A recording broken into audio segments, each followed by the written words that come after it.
Hello everyone, कैसे हैं आप लोग। आज की क्लास में हम पढ़ने वाले हैं क्लास 12 इकोनॉमिक्स का इंडियन इकोनॉमिक डेवलपमेंट बुक से chapter number 1 Indian economy on the eve of independence. ठीक है, इस चैप्टर में हम लोग इसका इंपॉर्टेंट क्वेश्चन आंसर देखेंगे, कुछ एमसीक्यूज और जो डिस्क्रिप्टिव क्वेश्चन बनता है वो देखने वाले हैं। ठीक है, मतलब ये एक आप बोल सकते हैं एक रिविजन वीडियो है आपके लिए, तो 10 से 15 मिनट में इस पूरे चैप्टर को हम लोग रिवाइज कर लेंगे। चलिए स्टार्ट करते हैं। देखिए पहला क्वेश्चन है यहाँ पे, India entered the dash stage of demographic transition after the year 1921। तो ये ईयर बहुत इंपॉर्टेंट है, आपको याद रखना है कि इस 1921 ईयर में डेमोग्राफिक ट्रांजिशन हुआ था और इंडिया फर्स्ट स्टेज से सेकेंड स्टेज में एंटर कर गया था। ठीक है, तो second stage of demographic transition in the year 1921 में हुआ था। ठीक है, दो बात याद रखिएगा, डेमोग्राफिक ट्रांजिशन क्या होता है क्या नहीं होता है पहले डिस्कस कर चुके हैं, तो अभी इसमें नहीं दिमाग लगाते हैं। क्या आप भी 12th के बाद लॉ में करियर बनाना चाहते हैं अपना, तो आप जरूर क्लैट 2021 एग्जाम का प्रिपरेशन कर रहे होंगे। क्लैट मतलब कॉमन लॉ एडमिशन टेस्ट, ये एक एंट्रेंस एग्जाम है, इसको आप क्वालिफाई करने के बाद आपको इसमें एडमिशन मिलता है। तो आप क्या कर सकते हैं, अनअकैडमी के साथ जुड़ सकते हैं। आपको यहाँ पे बेस्ट फैकल्टी मिलेंगे इंक्लूडिंग द क्लैट टॉपर्स, आप उनके साथ पढ़ सकते हैं। और एक और है यहाँ पे अनअकैडमी लॉ एप्टीट्यूड टेस्ट, ये एक मॉक टेस्ट है जो होने वाला है 26 दिसंबर यानी कि सैटरडे को होने वाला है सुबह 11 बजे। आप इस टेस्ट में अभी इनरोल कर सकते हैं फ्री में, डिस्क्रिप्शन में लिंक दिया हुआ है, उस पर जाके आप इसमें इनरोल हो सकते हैं फ्री में और सैटरडे को मॉक टेस्ट दे सकते हैं। ये मॉक टेस्ट 1 घंटे का होगा और जब टेस्ट खत्म होगा तो इमीडिएटली आपका रिजल्ट जो है वो अनाउंस कर दिया जाएगा। इसमें एडेड एडवांटेज ये भी है कि दोपहर में 3 बजे उसी दिन आपको यहाँ के जो एक्सपर्ट फैकल्टी है वो इस टेस्ट का डिटेल एनालिसिस देंगे, आपको पता चलेगा कि आपने क्या क्या गलती किया है। ठीक है, और आप ऑल ओवर इंडिया में आपका रैंक क्या बैठ रहा है वो भी चीज़ आप यहाँ पे देख सकते हैं। इसके साथ साथ इसमें मॉनिटरी एडवांटेज भी है, अगर आप यहाँ पे टॉप रैंक सिक्योर करते हैं। टॉप रैंक मतलब अगर आप रैंक 1 लाते हैं तो आपको 5000 रुपीज़ का अमेजोन वाउचर दिया जाएगा, और रैंक 2 लाते हैं तो 3000 रुपीज़ का अमेजोन वाउचर मिलेगा, और रैंक 3 या फिर 4 या फिर 5 लाते हैं तो यहाँ पे आपको 2000 रुपीज़ का अमेजोन वाउचर दिया जाएगा। ठीक है, और इससे कम अगर रैंक लाते हैं आप तो कोई मॉनिटरी एडवांटेज तो नहीं होगा, लेकिन जो लर्निंग एक्सपीरियंस होगा वो आपको काफ़ी हेल्प करेगा।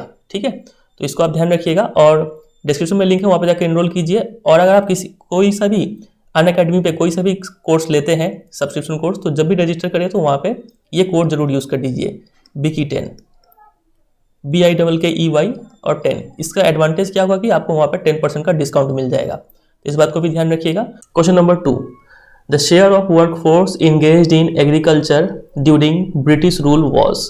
ठीक है, ब्रिटिश के टाइम पे मतलब कॉलोनियल पीरियड के टाइम पे एग्रीकल्चर में कितने % लोग एम्प्लॉयड थे, तो ये आपको याद रखना है, ये था 70 to 75% लोग एग्रीकल्चर सेक्टर में एम्प्लॉयड थे। बात करें मैन्युफैक्चरिंग का तो इसमें लगभग 10% लोग एम्प्लॉयड थे, और बात करें सर्विस सेक्टर का तो इसमें लगभग 15 से 20% वर्कफोर्स एम्प्लॉयड थे। ठीक है, तो ये जो हम लिख रहे हैं कि एग्रीकल्चर में इतना %, मैन्युफैक्चरिंग में इतना % और सर्विस में इतना %, ये जो लिखा हुआ है इसको हम लोग बोलते हैं ऑक्यूपेशनल स्ट्रक्चर, इस बात को आप याद रखिएगा। ठीक है, क्वेश्चन नंबर 3 पे आते हैं।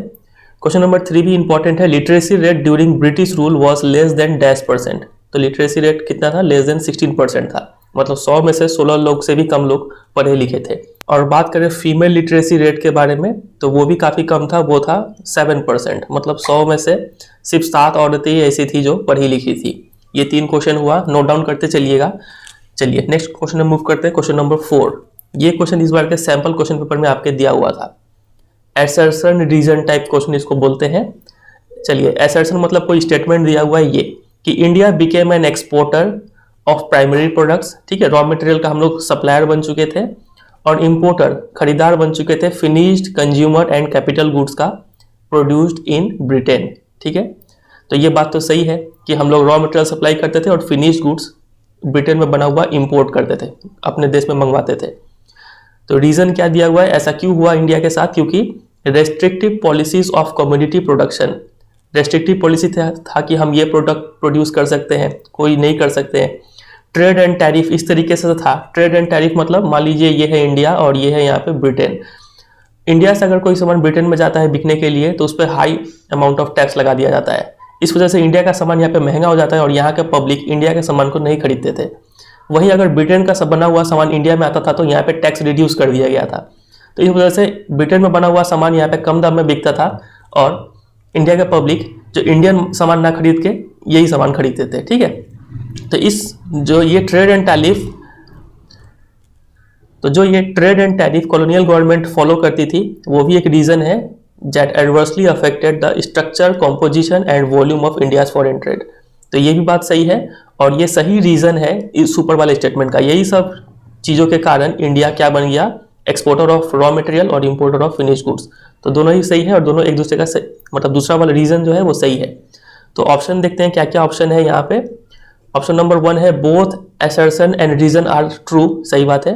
And reason R is the correct explanation of assertion, ये भी करेक्ट एक्सप्लेनेशन है। तो ऑप्शन नंबर ए हो जाएगा इसका राइट आंसर। ठीक है, चलिए आगे मूव करते हैं क्वेश्चन नंबर 5 पे।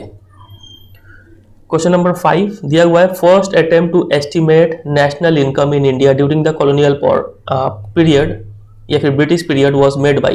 कई सारे इकोनॉमिस्ट ने इंडिया का जीडीपी कैलकुलेट करने का कोशिश किया, उसमें से जो फर्स्ट अटेम्प्ट था या फिर जो इसका काफी इंपॉर्टेंट माना गया वो था VKRV राव। इनका एस्टिमेट काफी इंपॉर्टेंट माना गया था। क्वेश्चन नंबर 6 पे आते हैं। ये है एक क्वेश्चन लेकिन इसमें 4 क्वेश्चन बताया गया है जो MCQs माने का हाई चांसेस है। मैच द फॉलोइंग है, देखिए रेलवे सर्विसेज इन इंडिया। आप सिर्फ इसको याद कर लीजिए कि रेलवे कब इंट्रोड्यूस किया गया इंडिया में। आप सिर्फ इसको याद कर लीजिए कि रेलवे कब इंट्रोड्यूस किया गया इंडिया में, तो वो था 1850 में। जब रेलवे इंट्रोड्यूस हो गया तो फर्स्ट ट्रेन चलेगा। फर्स्ट ट्रेन कब चलेगा, 1850 के बाद, मतलब 1853 में चलेगा। ठीक है, फर्स्ट सेंसस कब हुआ था, तो ये 1881, वेरी वेरी वेरी इंपॉर्टेंट। और second stage of demographic transition, ये तो हमने अभी फर्स्ट क्वेश्चन में ही देखा था, तो ये कब हुआ था, 1921 में हुआ था डेमोग्राफिक ट्रांजिशन। तो कौन सा हो गया, ए का 2 और बी का हो रहा है 3।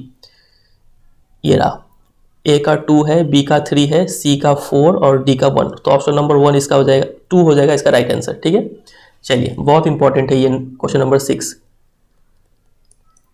चलिए आगे मूव करते हैं क्वेश्चन नंबर 7 पे। ऑक्यूपेशनल स्ट्रक्चर, सुना सुना लग रहा होगा आपको।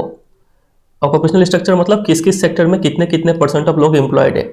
Refers to the distribution of working या फिर non working population into various sectors of the economy activity. तो यहाँ पे होगा वर्किंग, ठीक है, कि लोग कहाँ कहाँ कितने % वर्किंग पॉपुलेशन किस किस सेक्टर में एम्प्लॉयड है। क्वेश्चन नंबर 8 पे आते हैं। In British India cloth industry was concentrated at dash. अब क्लॉथ इंडस्ट्री या फिर टेक्सटाइल मिल्स के ऊपर आपको कुछ बात पता होना चाहिए। टेक्सटाइल मिल्स मेनली 2 टाइप के थे, एक था कॉटन वाला, कॉटन टेक्सटाइल मिल्स, और एक था जूट वाला, जूट टेक्सटाइल मिल्स। जो कॉटन टेक्सटाइल मिल्स है वो इसके ओनर मेनली इंडियंस होते थे और इसके ओनर जो थे वो मेनली फॉरेनर्स, ब्रिटिशर्स होते थे। जो इंडियन कॉटन टेक्सटाइल मिल्स था वो मेनली कंट्री का वेस्टर्न साइड, जहाँ पे आपका गुजरात है और महाराष्ट्र है, वहाँ पे लोकेटेड थे। और जो जूट टेक्सटाइल मिल्स था वो मेनली कंट्री का ईस्टर्न साइड, जहाँ पे बंगाल है, उस साइड में कंसंट्रेटेड था। तो इतना बात आपको पता होना चाहिए इससे रिलेटेड, ठीक है। तो क्लॉथ इंडस्ट्री मतलब टेक्सटाइल इंडस्ट्री कहाँ पे कंसंट्रेटेड था, अहमदाबाद। अब ये गुजरात में है तो ये इसका राइट आंसर हो जाएगा ऑप्शन नंबर ए, ठीक है। चलिए क्वेश्चन नंबर 9 पे आते हैं। अब यहाँ पे डिस्क्रिप्टिव स्टार्ट हो जाता है। What were the main causes of India's agricultural stagnation during the colonial period. Agriculture का हालत पस्त था, तो इसका रीजन क्या था। तो देखिए 6 रीजन यहाँ पे लिखा हुआ है। सबसे पहला रीजन पे आते हैं, the various systems of land settlement, जैसे कि जमींदारी सिस्टम, पर्टिकुलरली ये, हाँ जमींदारी सिस्टम ये ब्रिटिश ने इंट्रोड्यूस किया था और ये काफ़ी डेट्रीमेंटल प्रूव हुआ फार्मर्स के लिए। मतलब इसमें क्या था कि कॉलोनियल गवर्नमेंट ने इन लोगों को ये काम सौंप दिया था कि तुम लोग जाओ एक्चुअल कल्टीवेटर या फिर फार्मर से पैसा, वो लोग जितना भी खेती करता है उसका कुछ पैसा वसूलो वहाँ से और हमें वो शेयर वापस ला के दो। तो ये काफ़ी फार्मर्स के लिए हानिकारक साबित हुआ। ये लोग काफ़ी, जो जमींदार थे ये काफ़ी फार्मर्स का जो था शोषण करते थे। Point number 2, the profit went to the zamindars instead of actual cultivators. Actual cultivators का प्रॉफिट इनके पास ना रह के ये प्रॉफिट जो जमींदार थे वो वसूल लेते थे, ठीक है। इस वजह से चूंकि एक्चुअल कल्टीवेटर के पास पैसा नहीं बचा तो ये लोग एग्रीकल्चरल लैंड में इन्वेस्टमेंट नहीं कर सकते थे और इस वजह से इसका प्रोडक्टिविटी या फिर प्रोडक्शन जो था वो डाउन चला गया। Point number 3, neither the colonial government nor the zamindars did anything to improve the condition of agriculture. दोनों में से किसी ने भी कुछ नहीं किया। Point number 4, the terms of revenue settlement, ठीक है, ये ऐसा था कि ये जमींदार लोग भी मजबूर हो जाते थे, इन लोग को मजबूरन इस एक्चुअल कल्टीवेटर से पैसा वसूल के और इन कॉलोनियल गवर्नमेंट को सौंपना पड़ता था, ठीक है। तो ये भी वैसा ही था। Point number 5 low level of technology, और 6 लैक ऑफ इरिगेशन, ये सब तो था ही। इंपॉर्टेंट क्वेश्चन है। आगे मूव करते हैं क्वेश्चन नंबर 10 पे।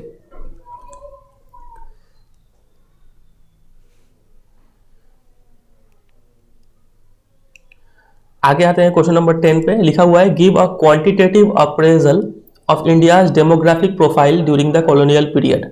डेमोग्राफिक प्रोफाइल मतलब पॉपुलेशन के बारे में बताइए कि लिटरेसी रेट और मोर्टेलिटी रेट, लाइफ एक्सपेक्टेंसी, ठीक है, ये सब कैसा कैसा था वो सब बताइए कॉलोनियल पीरियड के दौरान।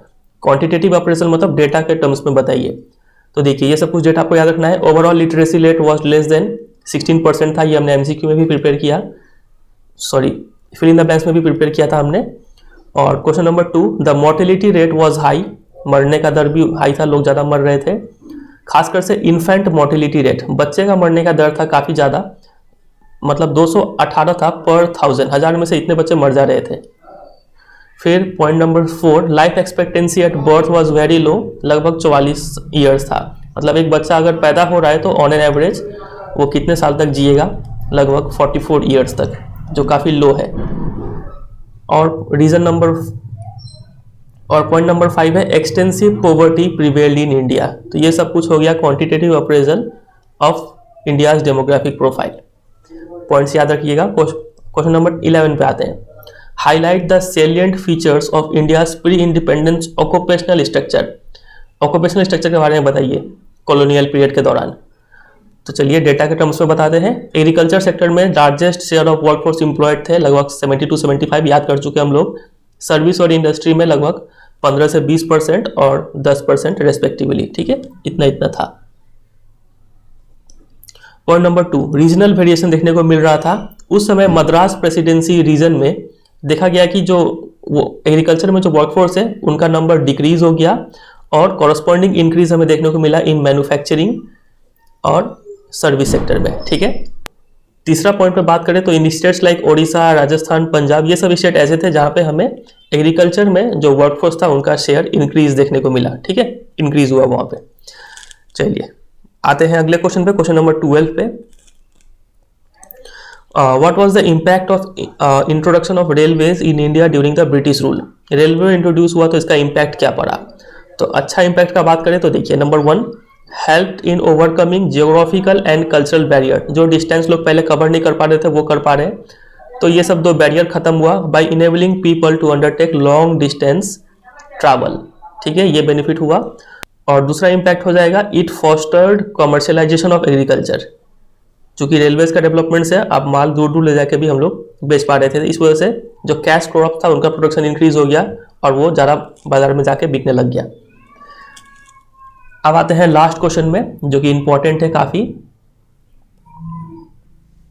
ये देखिए question number 13 mention any 3 positive impacts of British rule in India. 3 positive impact. पहला क्या है, प्रोडक्शन ऑफ कैश क्रॉप्स यहाँ पे इंक्रीज हुआ क्योंकि ब्रिटिश ने क्या किया था, कमर्शियलाइजेशन ऑफ एग्रीकल्चर लाया था इंडिया में, ठीक है। इसमें क्या होता है कि हम लोग ऐसे क्रॉप्स को ग्रो करते हैं जो बाजार में बिके, मतलब जो कैश क्रॉप्स का प्रोडक्शन यहाँ पे इंक्रीज हुआ था। फिर पॉइंट नंबर 2 इंट्रोड्यूस रेलवे, ये भी काफी अच्छा काम किया उन्होंने। इससे क्या हुआ, ज्योग्राफिकल और कल्चरल बैरियर को हटाने में हेल्प मिला। और benefit number 3 they brought various infrastructural facility, जैसे कि रोड उन्होंने बनाया, भले ही अपने फायदे के लिए बनाया लेकिन बनाया। इलेक्ट्रिक टेलीग्राफ्स उन्होंने बनाया, पोस्टल सर्विसेज इंट्रोड्यूस किया, ये सब कुछ उनका एडवांटेजेस है। और एक क्वेश्चन और बनता है यहाँ पे कि 2-fold मोटिव जो 2020 में आ चुका है बोर्ड में। ब्रिटिश जो भी यहाँ पे पॉलिसीज फॉलो करते थे उसका 2 मोटिव हुआ करता था। एक मोटिव क्या था कि इंडिया को रॉ मटेरियल सप्लायर बनाना है, और दूसरा मोटिव था कि इंडिया को क्या बना देना है, एक मार्केट बना देना है। वो भी कैसा मार्केट, स्प्रॉलिंग मार्केट, ताकि ब्रिटेन से जो भी गुड्स आए वो सब इंडिया में आके फटाक से बिक जाए। तो ये उनका 2 मोटिव था। तो ये आ चुका है, लेकिन फिर भी आप ध्यान में रखिएगा, क्या पता इस बार भी आ जाए, लेकिन चांसेस कम है ये आने का, ठीक है। तो ये रहा कुछ क्वेश्चंस, आप इसका नोट्स बनाइएगा जरूर। इसका हम PDF नहीं देंगे क्योंकि आपको ये खुद से बनाना होगा। जब आप नोट्स बनाएंगे तो आपको ये जल्दी याद भी होगा। इसी के साथ ये वीडियो को एंड करते हैं और मिलते हैं बहुत जल्द चैप्टर नंबर 2 के साथ। उसका भी कुछ इंपॉर्टेंट क्वेश्चन हम लोग देखेंगे। वीडियो अच्छा लगा तो वीडियो को जरूर एक लाइक कर दीजिएगा, दोस्तों के साथ शेयर कीजिएगा, और चैनल पर नए तो चैनल को सब्सक्राइब भी कर लीजिएगा। चलिए मिलते हैं बहुत जल्द अगले वीडियो में, तब तक के लिए goodbye and take care.